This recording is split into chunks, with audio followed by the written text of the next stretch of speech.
बहुत समय पहले की बात है। दशहरे के बाद दिवाली आने वाली थी। पूरा गांव दिवाली की तैयारियों में लगा हुआ था। उसी गांव में दो गरीब बहनें शिवानी और शालिनी रहती थी। दोनों बहनें ही एक दूसरे का सहारा थी, क्योंकि उनके माता पिता उन्हें बचपन में ही छोड़कर स्वर्ग चले गए थे। शिवानी शालिनी की बड़ी बहन थी।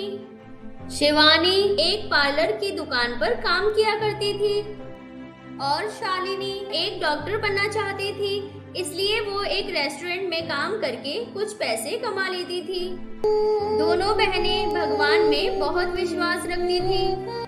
रेस्टोरेंट में काम करके शालिनी को जितने भी पैसे मिलते थे वो सीधा जाकर शिवानी को दे देती थी। ये लो दीदी, मेरी इस महीने की कमाई है। अरे तू ही रख ले, तू हर महीने आकर अपनी पूरी सैलरी मुझे दे देती है। कुछ अपने खर्चे के लिए भी तो रख लिया कर। मैं क्या करूंगी दीदी पैसे लेकर, जो कुछ भी मुझे चाहिए होगा मैं आपसे मांग लूंगी। अच्छा ठीक है, अभी मैं तेरे पैसे रख रही हूँ। तुझे कुछ भी चाहिए हो तो मुझे बता देना।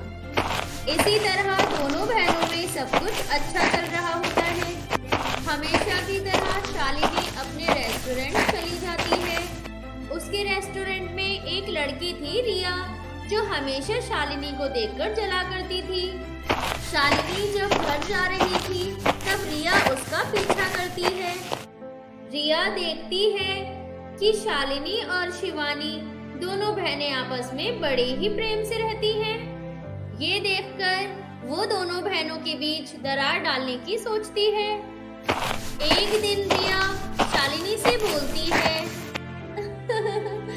बेचारी शालिनी कैसे पुराने फटे कपड़ों में रहती है। तुझसे अच्छी तो तेरी बड़ी बहन है।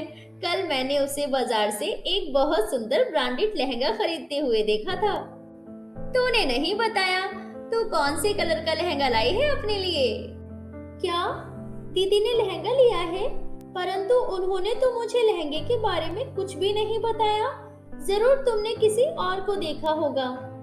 इतना कहकर शालिनी वहां से चली जाती है।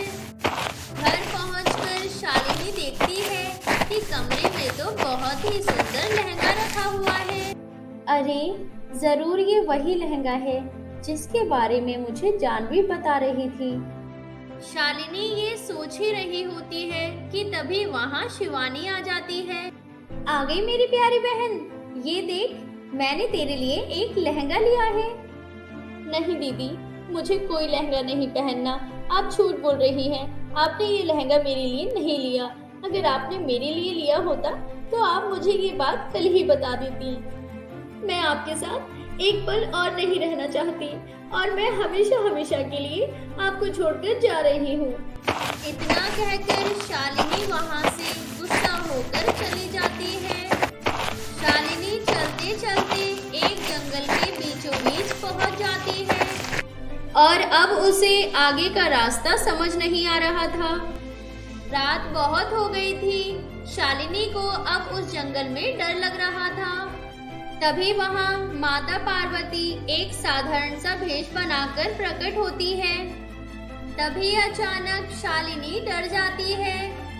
बेटी, तुम इस सुनसान जंगल में क्या कर रही हो? अगर रात को तुम्हें कोई जंगली जानवर नुकसान पहुंचाएगा तो तुम क्या करोगी?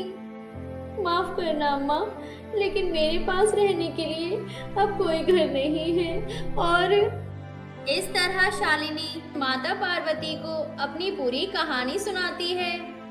ये सब सुनने के बाद माता पार्वती अपनी शक्तियों से देखती हैं और सारी बातें समझती हैं। बेटी, ये सारी करतूत रिया की है। उसने तुम्हें तुम्हारी बहन के खिलाफ भड़काया है ताकि तुम दोनों बहनें एक साथ ना रहो। क्या मैंने दीदी पर बेकार में ही इतना गुस्सा किया? अब मैं उनके सामने कभी नहीं जा पाऊंगी। ऐसा नहीं कहते बेटी, तुम्हारी दीदी तुम्हें जरूर माफ कर देंगी। ये लो बेटी, ये 2 जादुई दिए हैं। ये जादुई दिए तुम दोनों बहनों को एक साथ बनाए रखने में मदद करेंगे। इन 2 जादुई दियों की मदद से तुम्हें जो भी चाहिए होगा वो सब कुछ मिल जाएगा। ये सब सुनकर शालिनी माता पार्वती का धन्यवाद करती है और तुरंत वापस अपने घर आ जाती है और घर आकर अपनी दीदी से क्षमा मांगती है और शालिनी शिवानी को जंगल में हुई सारी कहानी बताती है। दोनों बहनें जादुई दिए की मदद से बहुत सुंदर लहंगे पहनकर सभी को दिवाली की शुभकामनाएं देने चली जाती हैं और इस तरह जादुई दिए की मदद से दोनों बहनें धूमधाम से दिवाली मनाती हैं और अपने आगे का जीवन हंसी खुशी बिताती हैं। हेलो दोस्तों, कैसी लगी आप सभी को हमारी ये कहानी? अगर पसंद आई हो तो लाइक जरूर करें।